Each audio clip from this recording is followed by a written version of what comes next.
Hello, my name is Max Kaplan. Today I'm going to speak about synthetic opioids, why and how they were invented, and how they work in the body. First, I would like to give a little historical context to explain why synthetic opiates were made.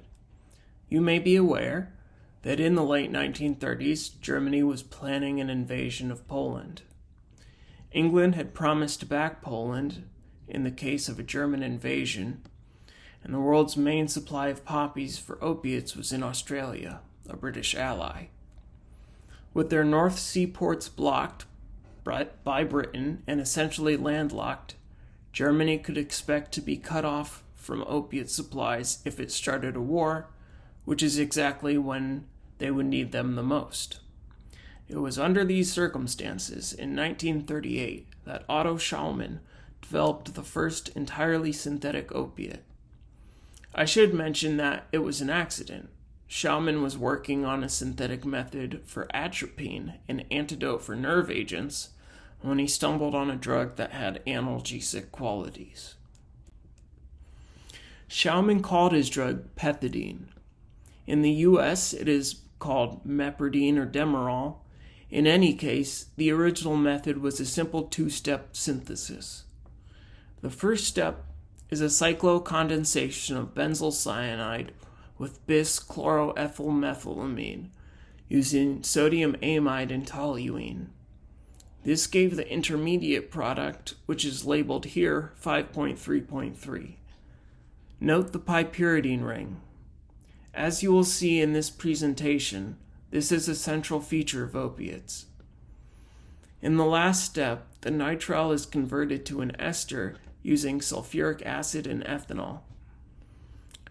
This schematic also shows two other syntheses, which came later. The method currently used to produce pethidine is a hybrid of these methods, and we will discuss the method and its mechanism on the following slides. The synthesis of pethidine was very significant because all other synthetic opiates are derived from this drug. 3 examples are shown on the right.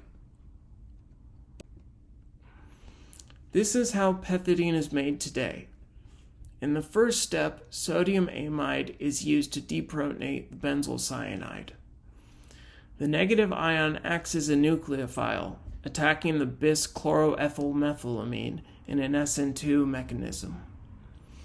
Sodium amide is then used again to remove another proton from the same carbon, and again the ion attacks the terminal carbon in an SN2 mechanism with the chloride acting as the leaving group. This second attack cyclizes the molecule, producing the pyridine ring, which is characteristic of opiates. The nitrile needs to be hydrolyzed to carboxylic acid. This is done under acidic conditions using sulfuric acid. The nitrile is protonated, followed by the nucleophilic addition of water. A proton is transferred from oxygen to nitrogen, and the other proton on oxygen is removed by water, resulting in the formation of an amide. The amide can be protonated, which activates the carbonyl, making it ripe for nucleophilic attack, which is performed by water. A proton is transferred from the water group to the primary amine, producing ammonia as a leaving group. The ammonia, which has just been liberated, deprotonates the carbonyl, and after so many proton transfer steps, we have our intermediate carboxylic acid. To achieve the final product is a similar series of rudimentary steps which are shown here. To summarize them, by adding thionyl chloride, we can produce the acid chloride. And from there, it is simply a matter of dissolving the acid chloride in ethanol to achieve the desired product. After ingesting pethidine, it enters the bloodstream. From there, it simultaneously travels to the brain, where it is active, and to the liver, where it is metabolized. In the liver, it can be hydrolyzed to pethidinic acid, which is inactive in the body. However, it is simultaneously converted by liver enzymes, particularly CYP3A4, to norpethidine. Like pethidine, norpethidine is active in the brain, producing similar effects to pethidine. It has a longer elimination half-life than pethidine, roughly 10 hours, and therefore it can build up in the body in the case of regular administration. One key difference between synthetic and natural opiates is the half-life, which is usually 2 to 3 times longer in a synthetic opiate.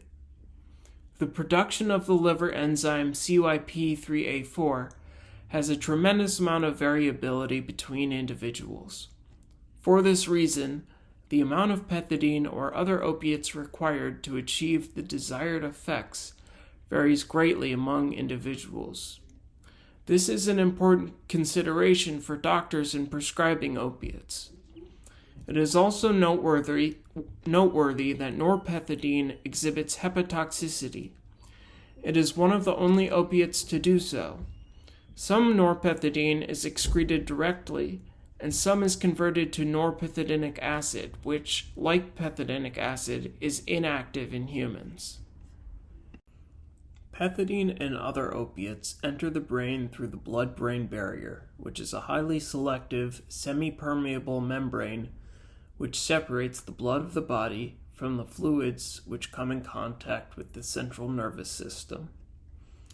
Pethidine can pass through the barrier, but there are other opiates which cannot. For example, the common over-the-counter antidiarrheal medication called Imodium is actually an opiate. However, it cannot pass through the blood-brain barrier, and therefore it has no psychoactive effect. There has been an effort, for as long as opiates have been manufactured, to separate their analgesic quality from their addictive qualities. For example, heroin was given its name by the Bayer Chemical Company because they believed they had created a drug which could relieve morphine addicts from their suffering. We now know that in the brain, opiates act on the mu-opioid receptor, which is shown in the image on the right, and unfortunately, that receptor regulates both analgesia and pleasure. Therefore, it would seem that analgesia and addictiveness cannot be separated. However, I will come back to this point momentarily. Opiates work in the brain and have similar effects to each other because they are agonists for a receptor in the brain which the human body evolved for receiving endogenous neurotransmitters. Opiates mimic these neurotransmitters in their structure, specifically the piperidine ring, about which we spoke earlier, and it is analogous to a lock and a key. The mu receptor is the lock, and any key that fits in the lock will bind the receptor. When the receptor is activated, there is a cascade of further neurochemical release, including the release of dopamine. When a substance binds to the receptor and stimulates it, it is called an agonist. When a substance binds to the receptor but does not stimulate it, it is called an antagonist. Opiates are mu-opioid receptor agonists. As you can see from this image, that shows many different opioids, they have similar structures. This is how they are all able to activate the mu-opioid receptor. Notice that all of them, with the exception of methadone, contain a piperidine ring. The fully synthetic opiates in the bottom right corner were developed from pethidine. Fentanyl is a drug that has been in the news a lot lately because it is so potent and deadly. What makes fentanyl so deadly is that it has a very high affinity for the opioid receptor. It tends to bind to the receptor and not let go. Natural opiates have advantages over synthetic opiates because they are not toxic. It had been long hoped to make a natural opioid from commercially available products, in other words, a total synthesis. In 1925, a method for the total synthesis of morphine from dihydroxynaphthalene was proposed by Robert Robinson. However, it could not be achieved until the discovery of the Diels-Alder reaction several years later. As you can see in the middle of the top line, Acetic acid and butadiene are used in a Diels-Alder reaction to produce the bottom ring of the structure. The following steps show the reductive coupling of the cyano and hydroxy groups, which eventually yields the ethylamine bridge which is necessary for the pypyridine ring. This gives the so-called Gates intermediate, which can readily be converted to morphine. Unfortunately, this method has a yield of less than 0.1%. The rice synthesis, named after Kenner C. Rice, is another total synthesis of morphine from commercially available products. Unlike Gates synthesis, it is a biomimetic route. That is, it tries to mimic some biological processes. As such, it has a significantly higher yield, around 30%. The key to rice synthesis was GRU cyclization.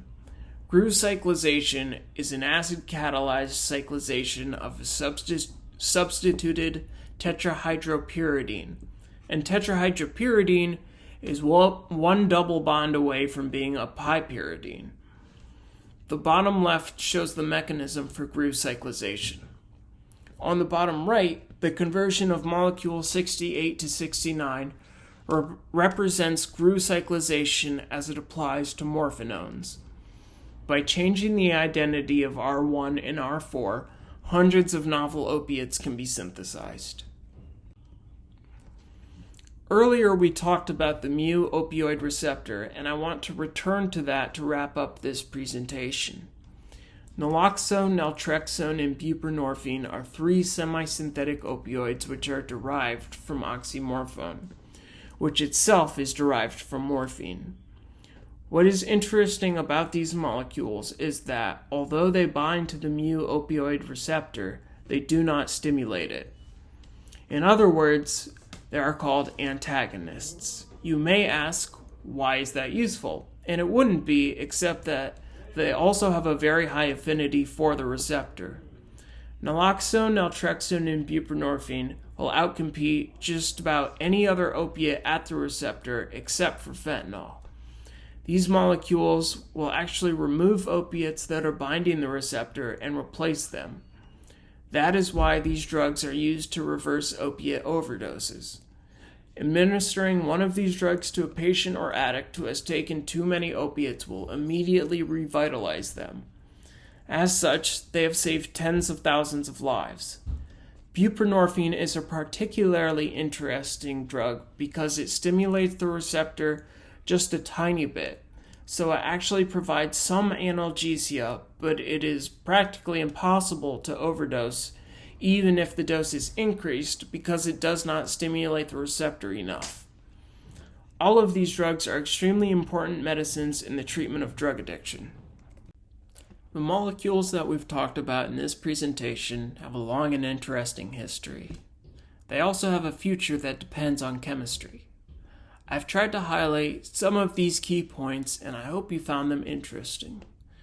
I want to thank you for listening, and thanks for a good semester. Bye.